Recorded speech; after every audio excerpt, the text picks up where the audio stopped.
Vous êtes atteint d'une maladie grave. Et cette maladie, c'est l'excusitis. L'art de trouver des excuses. Malheureusement, les gens qui sont atteints de cette maladie sont porteurs de ce qu'on appelle le sepamaphotavirus.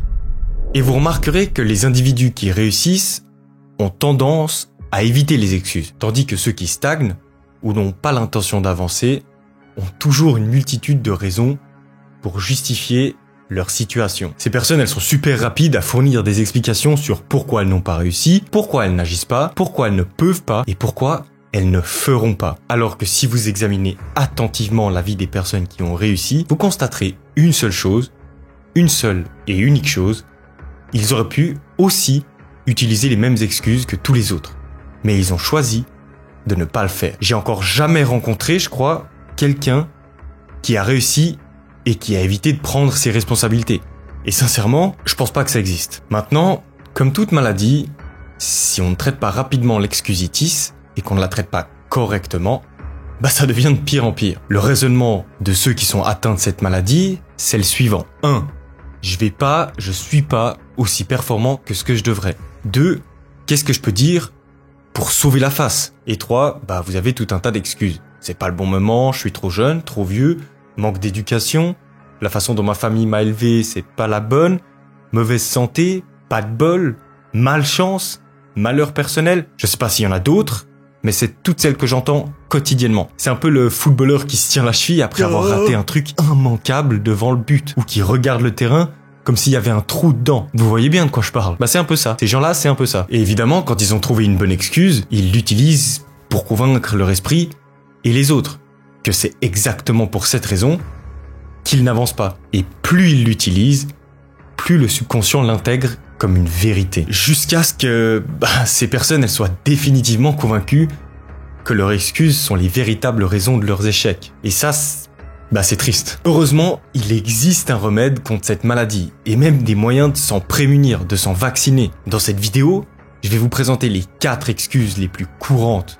de l'excusitis et pour chacune d'entre elles, je vais vous expliquer comment les surmonter et parce que on fait aussi un peu de prévention et de guérison, je vais même vous vacciner contre elles. Alors évidemment, il y a bien plus que 4 formes d'excusitis. En fait, il y en a autant qu'il y a de variants du « c'est pas ma faute à virus ». Mais les formes les plus insupportables, et sincèrement j'en peux plus de les entendre, ce sont les excuses qui sont liées à la chance, à l'âge, à l'intelligence et à la santé. Et on va commencer par l'excuse liée à la chance. Mais mon cas est différent, j'attire la malchance, j'ai pas de chance. Pour commencer cette partie-là, je vais dire un truc qui va vous sembler aberrant. Peut-être même un tout petit peu extrême, mais les accidents, les vrais accidents, ça n'existe pas. Ce que vous et moi on appelle un accident, c'est soit une faute humaine, soit une faute mécanique, soit une combinaison des deux. C'est le cas pour les accidents de la route, c'est le cas pour les accidents de travail, c'est le cas pour tous les types d'accidents. Et ça veut dire une chose très simple, rien n'arrive sans cause. Et donc, il y a une cause à tout. Malin. Et évidemment, tout ce qui touche à l'être humain, ça fait pas exception à cette règle. Et pourtant, toute ma vie, sincèrement pendant toute ma vie, tous les jours, ok peut-être pas tous les jours, j'entends des gens qui n'ont pas réussi car ils n'ont pas de chance. Ou pire encore, que tous leurs problèmes ont été causés par la malchance. Par contre, ces mêmes personnes, c'est les personnes les plus rapides pour dire que les gens qui ont réussi leur vie, elles ont eu de la chance. Et ce qui est marrant, c'est que si ces mêmes personnes, elles avaient réussi, elles vous auraient dit qu'elles ont bossé pour réussir, jamais qu'elles ont eu de la chance. Qu'elles ont eu même, ou allez, au mieux elles vous disent qu'elles ont eu très peu de chance. Et franchement, c'est insupportable. Alors, laissez-moi vous raconter comment les gens tombent dans l'excuse de la chance. Imaginez que vous avez 4 personnes qui débutent dans une entreprise. Après 1 an, disons, l'un d'entre eux est promu à un poste un peu plus important. Si vous demandez aux autres pourquoi il a eu la promotion et pas eux, ils vous trouveront probablement tout un tas d'excuses, dont la chance. Mais la vérité, c'est que cette personne-là, elle est juste meilleure. Elle a fait un meilleur boulot, il a travaillé plus dur, plus longtemps, plus tard, il a fait un meilleur travail et il a une meilleure personnalité que tous les autres. L'autre vérité maintenant, c'est qu'évidemment, c'est plus facile pour les 3 autres de trouver des excuses comme la chance, parce que ça atteint pas leur ego, ça ne minimise pas leurs efforts, ils sont pas responsables de ce qui est arrivé du coup, puisque c'est la chance ou la malchance, et comme c'est pas de leur faute, ils se sentent toujours relativement assez bien dans leur peau. Parce que c'est vrai que d'accepter qu'on est moins bien que quelqu'un d'autre, c'est très difficile pour la santé mentale. Mais si vous pensez que les directeurs et les managers tirent un nom au bol d'un chapeau pour savoir qui aura une promotion, bah vous êtes vraiment dans le faux, mais totalement faux. Imaginez un seul instant que les grandes entreprises soient basées sur la chance. Que la chance, du coup, elle décide de qui fait quoi et qui va où. Vous pensez qu'il va se passer quoi? Je vous spoil, toutes les entreprises s'effondrent. Il n'y a aucun doute, toutes les entreprises s'effondrent. Donc la vérité, c'est que les personnes qui atteignent le sommet dans n'importe quelle profession, elles y parviennent parce qu'elles ont une attitude supérieure et qu'elles utilisent leur bon sens dans un travail acharné et appliqué. Ils n'ont pas de chance, à moins que l'on puisse appeler chance un travail soigneusement planifié et des plans patiemment exécutés. Maintenant, 2 choses à faire pour se débarrasser de l'excuse de la chance ou de la malchance. Et ces 2 choses sont, d'abord, il faut adopter de la loi de la cause à effet, l'effet papillon, l'effet boule de neige, peu importe comment vous l'appelez, mais c'est quelque chose qui existe. Quand vous regardez de près ce que certains appellent la chance, vous réaliserez que c'est pas la chance en elle-même, mais plutôt la préparation, la planification et la pensée orientée vers le succès, qui ont précédé le succès. Et pareil, quand vous regardez la malchance de quelqu'un, il y a toujours une raison. Toujours. Quelqu'un qui a eu du succès, il a aussi subi un échec. Mais il a appris, il est reparti de l'avant, alors que l'autre, il s'arrête à l'échec. La deuxième chose, il faut pas confondre désir et réalité. Il n'y a pas de voie facile vers le succès, ça n'existe pas. On réussit pas simplement par chance, et je parle de réussite. Le succès vient en faisant les choses et en maîtrisant les principes qui produisent le succès. Ne comptez pas sur la chance pour obtenir des promotions, des victoires et les bons trucs de la vie. Concentrez-vous plutôt, par exemple, sur le développement des qualités qui feront de vous un gagnant. La deuxième excuse maintenant, c'est « ça sert à rien ». Je suis trop vieux ou je suis trop jeune, les deux existent. C'est l'excuse de l'âge. La maladie de l'échec due au fait de ne jamais avoir le bon âge au bon moment. Elle existe sous 2 formes basiques. Je vous l'ai dit, je suis trop vieux, c'est je pense celle que j'ai entendue le plus jusqu'à aujourd'hui, et je suis trop jeune, qu'on commence à entendre de plus en plus, pour être honnête. Et c'est vrai, on a tous entendu des amis, des connaissances, ou même n'importe qui d'ailleurs peut-être dans la rue, dire cette phrase. Je suis trop vieux pour percer maintenant, ou je suis encore un peu trop jeune pour prendre ses responsabilités. Et la vérité, c'est que si vous demandez, très peu de personnes pensent qu'ils ont exactement l'âge qu'il faut pour faire ce qu'ils ont envie de faire. Et franchement, c'est dommage. Parce que cette excuse, elle a fermé les portes à des millions d'opportunités. Et sincèrement, pour moi le premier. Et c'est vrai que je suis trop vieux est la forme la plus utilisée de l'excuse de l'âge. Et d'un côté, on peut comprendre les personnes qui fonctionnent comme ça. On voit passer des millions d'articles sur la difficulté de trouver un emploi après un certain âge. Cette tendance, elle est aussi présente à la télé. N'importe quel recruteur vous dira que vous avez plus de 50 ans, c'est compliqué. Et donc, cette idée, elle se balade dans notre société assez subtilement quand même. Et elle creuse un gouffre dans votre cerveau. Et vous avez sûrement constaté que dire à quelqu'un qu'il n'est pas du tout trop vieux, qu'il peut le faire, ça fonctionne absolument pas. Mais heureusement pour nous, cette excuse, comme la précédente, elle peut être guérie. Au fil des années et des livres que j'ai lus et que j'ai passés, j'ai trouvé une petite astuce qui a finalement marché plus de fois que je l'espérais. Si vous l'utilisez, ça devrait avoir un joli effet sur les gens qui souffrent de cette maladie d'excuse de l'âge. Même peut-être les guérir et voire les vacciner. En fait, le but, c'est d'amener cette personne à réfléchir sur le temps qu'il a vécu et sur le temps qui lui reste à vivre. Et comment on fait ça? On réfléchit au temps de vie productive dont on dispose en tant qu'être humain. Je vous explique. Mettons-nous d'accord sur le fait que la vie productive d'une personne, elle commence à environ 20 ans.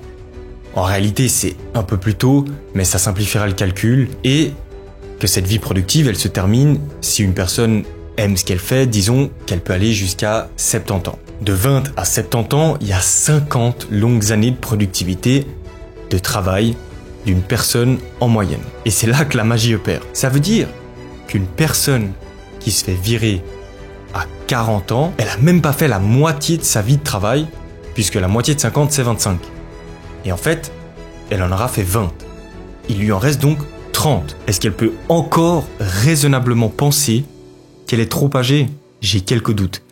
Et même si elle se fait virer à 50 ans, elle aura à peine passé la moitié. Il lui restera 20 ans à faire. Le raisonnement, c'est le même. C'est impossible, quand on se rend compte qu'on a autant d'années à faire, de dire « je suis trop vieux ». Normalement, quand vous expliquez ça à une personne, ou plutôt quand vous arrivez à lui faire réfléchir à ce principe, vous devriez voir immédiatement dans ses yeux que quelque chose a changé, que le temps ou l'âge, il l'a toujours, et que les opportunités sont toujours là. En un instant, vous passez de « je suis trop vieux » à « je suis encore jeune ». Parce que la vérité, c'est que l'âge n'a aucune importance.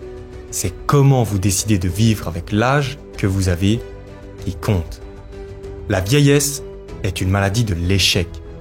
Quand on ne se sert plus de cette excuse, on retrouve l'optimisme, la force et la persévérance de se sentir jeune. Et comment ça se passe quand une personne, elle vous dit « je suis trop jeune » ? Qu'est-ce qui se passe ? Car cette excuse aussi, elle a brisé plus d'un rêve. Et on entend souvent ces mots quand on doit prendre des postes à responsabilité, par exemple. Qu'on va devenir manager avec une équipe à diriger ou même peut-être carrément directeur. Et ce qui se passe, c'est que les personnes que vous devrez manager, dans la majorité des cas, elles sont plus âgées que vous. Peut-être d'1 an, peut-être même de 20. Et du coup, vous êtes inquiet. Et peut-être que vous avez raison d'être inquiet. Mais rappelez-vous de certaines choses. La première étant que si vous vous retrouvez à cette place, si on vous fait une promotion, c'est que vos supérieurs, ils vous font confiance. Et ils vous trouvent assez âgé pour prendre le poste. Ensuite, arrêtez de penser à votre âge. Il y a quelques années, beaucoup d'années, un jeune, il devenait un homme dès qu'il démontrait qu'il pouvait assumer les responsabilités d'un homme. L'âge, ça comptait pas. Et pour vous, c'est la même chose. Si vous montrez que vous avez les compétences nécessaires pour occuper le poste de manager ou de directeur, vous êtes automatiquement suffisamment âgé. Après, quelques conseils que je peux vous donner, c'est de ne pas tirer avantage de votre nouveau statut. Accordez évidemment du respect à vos équipes, sollicitez leurs avis, ne les sous-estimez pas. Veillez à ce qu'ils se sentent soutenus par un leadership, par une personne qui sait l'idée, et pas dominé par un dictateur. Vous aurez tout à y gagner d'ailleurs. Et aussi une autre chose, il faut s'habituer à superviser des personnes plus âgées.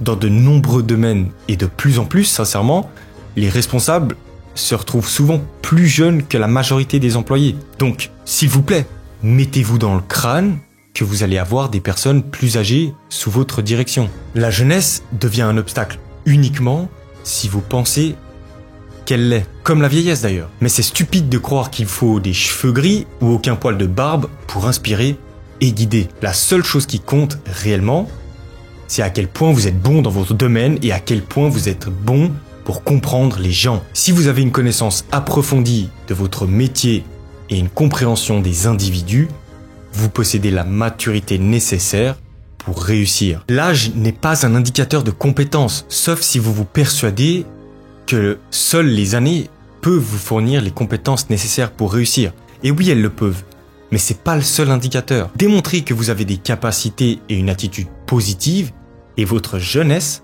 sera considérée comme un avantage. Donc, investissez votre temps dans ce que vous voulez vraiment faire. Vous n'êtes ni trop jeune, ni trop vieux. Arrêtez de penser à « j'aurais dû commencer il y a des années ». C'est une pensée d'échec. Pensez plutôt « je vais commencer maintenant, mes meilleures années sont devant moi ». C'est comme ça que vous allez réussir. La troisième excuse maintenant, c'est « il faut être intelligent pour réussir ». Je sais que vous l'avez déjà entendu, c'est obligé, vous vous l'êtes peut-être déjà suggéré à vous-même, on vous l'a peut-être déjà dit, elle est hyper fréquente. C'est les gens qui disent « je suis pas assez intelligent » ou « c'est trop dur pour moi » ou encore « ils sont trop intelligents pour moi ». Et en fait, elle est beaucoup plus présente et beaucoup plus fréquente que ce qu'on pense parce que personne n'aime admettre qu'il est moins intelligent.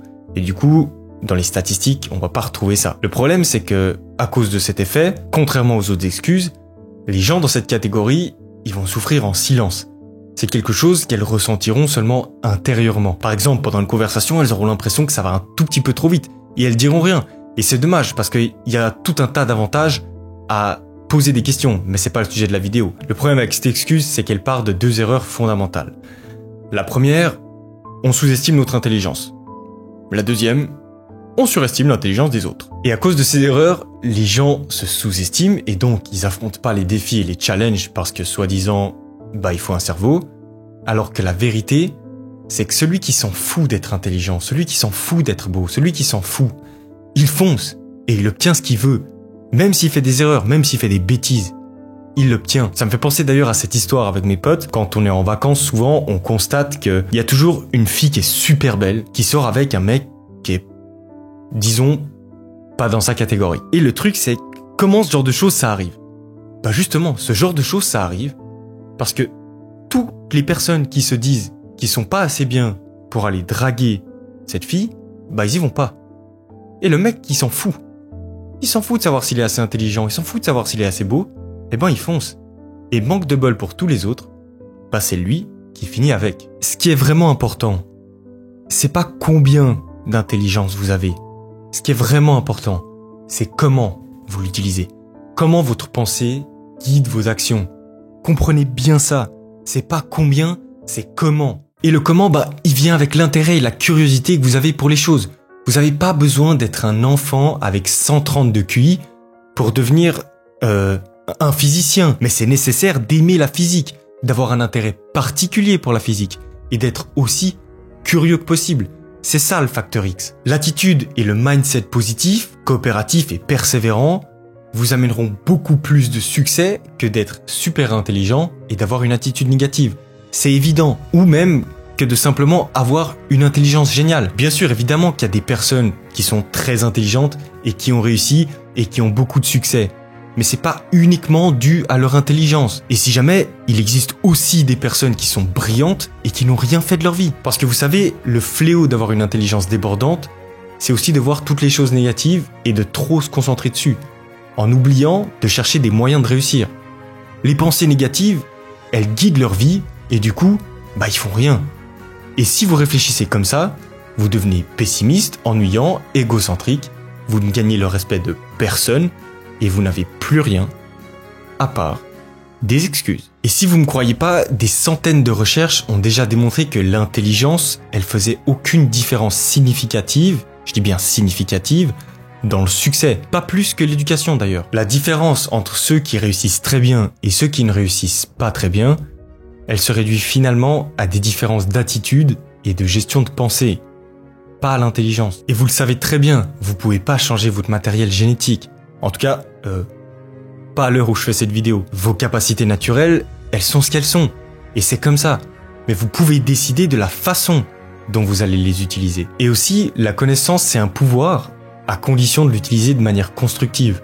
Parce qu'être un puits de connaissances, souvent, bah c'est bien, vous savez des choses, mais ça sert pas à grand chose. Car comme l'a dit Einstein, pourquoi devrais-je me remplir le cerveau avec des faits que je peux trouver en 2 minutes dans n'importe quel ouvrage de référence standard? Et en un instant, comme tant de fois par le passé, Einstein nous fait la leçon. D'ailleurs, Henry Ford, probablement l'industriel le plus connu de la planète, répondait ceci durant un procès où on essayait de le faire passer pour un idiot. Je ne connais pas les réponses à ces questions, mais je pourrais trouver un homme qui les connaît en 5 minutes. Et ces deux grands personnages, qui ont révolutionné le début du XXe siècle, avaient compris une chose. Être capable d'obtenir des informations est bien plus utile et important que d'utiliser son cerveau comme un garage pour les faits. Maintenant, il existe 3 moyens de guérir de cette excuse. Et ces 3 moyens sont 1. Arrêtez de vous sous-estimer et arrêtez de surestimer les autres. Concentrez-vous sur ce que vous savez faire. C'est pas combien d'intelligence qui compte, je vais pas le répéter 36 000 fois. C'est ce que vous en faites. Apprenez à gérer vos émotions et votre cerveau au lieu de vous préoccuper de savoir si votre score du QI est plus élevé que celui de votre collègue. 2. Mettez-vous dans la tête plusieurs fois par jour, faites des rappels s'il le faut, que vos comportements sont beaucoup plus importants que votre intelligence. Soyez positif, voyez le verre à moitié plein et non à moitié vide. Concentrez-vous sur les raisons qui vous poussent à réaliser quelque chose, pas sur celles qui vous en empêchent. Adoptez la mentalité d'une personne qui gagne et qui réussit. Et 3, enfin, utilisez votre esprit pour avancer, développer, créer. N'oubliez pas que votre capacité à réfléchir est plus importante que celle d'apprendre des faits. Essayez toujours de vous améliorer quand vous faites quelque chose. Et si une fois vous avez des doutes, posez-vous cette question. Est-ce que j'utilise mon cerveau pour écrire mon histoire ou est-ce que je l'utilise simplement pour enregistrer l'histoire faite par les autres? Mais ma santé est pas bonne. C'est pas le bon moment. La mauvaise santé, sous ses multiples formes, est une excuse utilisée pour éviter de réaliser ses rêves. esquiver des responsabilités plus importantes pour ne pas faire un plan financier rentable ou pour ne pas atteindre le succès. Il y a ceux qui diront dès qu'ils le peuvent qu'ils ne se sentent pas bien et ceux qui expliqueront qu'ils ont un problème de santé plutôt spécifique. Ce qui est paradoxal parce que maintenant ils pourraient vraiment dire qu'ils ont un problème de santé ou qu'ils souffrent de quelque chose et donc justifier que leur santé n'est pas bonne pour faire quelque chose. Attends, c'est bizarre. Bon, bref, est-ce que c'est réellement une excuse valable dans la plupart des cas? J'ai quelques doutes. Attention, je dis pas que tout le monde utilise la santé comme une excuse, mais réfléchissez un instant à toutes les personnes que vous connaissez qui sont capables de réussir et qui ne le font pas et qui utilisent la santé comme excuse. Et peut-être que vous réaliserez qu'il y en a un peu plus que prévu, ou pire encore, que vous en faites partie. Mais il faut savoir un truc, l'être humain est imparfait, heureusement d'ailleurs. Mais ça signifie que forcément quelque chose ne va pas, à l'intérieur ou à l'extérieur. Et du coup, beaucoup céderont à la tentation d'utiliser la santé comme excuse. Même moi des fois, franchement, j'ai mal à la tête et je me dis que je peux pas bosser, que je peux pas aller au fitness. Mais c'est pas vrai, et je m'en rends compte, et je vais faire ce que j'ai à faire. Même si j'avance moins vite, j'avance toujours. Imaginez dans le livre du docteur Schindler, Comment vivre 365 jours par an, il explique que dans les hôpitaux, 3 patients sur 4 sont là à cause d'une maladie induite par les émotions. Le stress et l'inquiétude peuvent bêtement induire des maladies cardiaques. Ça veut dire que 75% des gens malades pourraient être en bonne santé s'ils avaient simplement appris à gérer leurs émotions. Et vous avez toujours au moins 2 manières de voir les choses. Soit vous n'êtes même pas sûr d'avoir un réel problème, vous vous inquiétez, vous stressez, vous déprimez et vous vous servez de ça comme excuse pour foncer vers l'échec et le justifier. Soit, et ça marche même si vous avez un vrai problème, vous restez volontaire, positif, optimiste et vous avancez vers vos rêves. Soit vous voyez la santé comme un frein, soit comme une façon de vivre à fond votre vie. Et franchement, il y a des exemples de la vie de personnes qui ont bien moins que nous et qui accomplissent des choses extraordinaires. Prenez simplement les Jeux paralympiques. Il y a des personnes qui nagent sans bras et ils nagent 100 fois plus vite que moi. C'est juste la preuve que la bonne approche, avec des bras en moins, c'est toujours mieux que la mauvaise approche et 2 bras en plus. Et ce principe, il est évidemment aussi vrai dans tous les aspects de la vie. Et donc, qu'est-ce qu'on peut faire pour se débarrasser de l'excuse de la santé? En fait, il y a 4 choses à faire qui vous permettront de vous vacciner et de vous guérir. Et la première, c'est de ne pas parler de votre santé. Plus vous parlez de mauvaises choses, plus elles se renforcent. C'est comme nourrir des mauvaises herbes. En plus, franchement, c'est une sale habitude, une mauvaise habitude. C'est ennuyeux et égocentrique. Les personnes orientées vers le succès ne se plaignent pas de leur santé. Et c'est pas comme ça que vous gagnerez le respect et la loyauté. Au mieux, vous aurez de la pitié. Et franchement, la pitié, ça vaut pas la peine. La deuxième chose, arrêtez de vous inquiéter pour votre santé. Plus vous vous faites du souci, plus vous risquez de développer quelque chose. C'est débile. La troisième, réjouissez-vous d'être en bonne santé au lieu de vous plaindre de ne pas vous sentir bien. C'est un puissant vaccin contre l'apparition des problèmes. Et la quatrième, rappelez-vous que la vie vous appartient. Ne la gaspillez pas, vivez-la. Vous êtes atteint d'une maladie grave, mais vous pouvez guérir et même vous en vacciner à vie.